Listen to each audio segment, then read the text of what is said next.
Hi guys! Mira is back. So guys, someone asked me kung paano ko daw ginawa yung cauliflower rice. So guys, mayroon akong ganito. Yung kudkuran, ganyan. So yan ang gagamitin nyo guys. Hugasan nyo muna ang cauliflower nyo. Kasi pag nakayod nyo na siya guys, huwag nyo nang hugasan. Dahil pag hinugasan nyo, mag-accumulate yun ng water. So, hindi yun maganda sa cauliflower rice nyo.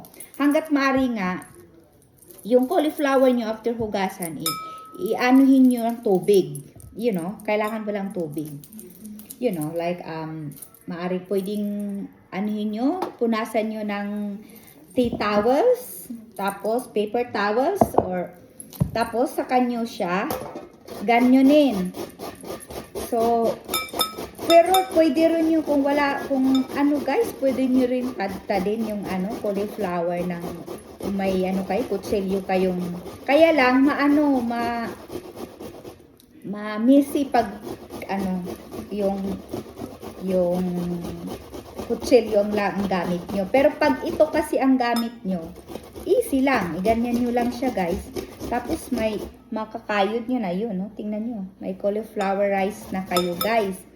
Napakagandang substitute to, guys, sa rice. Kaya nga tinatawag ng cauliflower rice, cauli rice.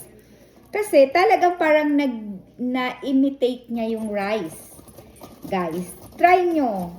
Promise, parang ganun. Na-i-imitate siya yung rice. Maganda ito guys kung talagang nagbabawas kayo ng timbang or just want to be healthy guys, like eating. Kasi alam nyo ang cauliflower is no calories siya. So, kaya siya, very siya sa mga nagbabawas ng timbang o yung mga may ng low GI. Yon. So, yan. Gawin nyo ganito. Ganyan ang gawin nyo, guys. So, nakita nyo na. So, ganyan. So, nagtatanong sa akin kung paano yung cauliflower rice. Yun lang po. Ganyan lang ang gawin nyo. Ganyan nyo lang. Tapos, hindi nyo siya lutuin ng matagal. Kailangan mainit na mainit yung kawali nyo.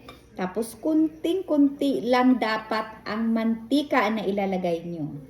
At kung maaari, huwag kayong gumamit ng mga vegetable oil. Ang maaari, kung kaya nyo, gumamit kayo ng olive oil na pwedeng pang yung hindi pang salad na olive oil, na pwede siyang pang fry. Kasi may mga iba't ibang klase ang olive oil, guys. At, ang isa pang oil na pwede nyong gamitin is avocado oil. Diba? Yon. So, guys, kung wala talaga, canola oil is okay. So, yan guys. Bye-bye. See ya.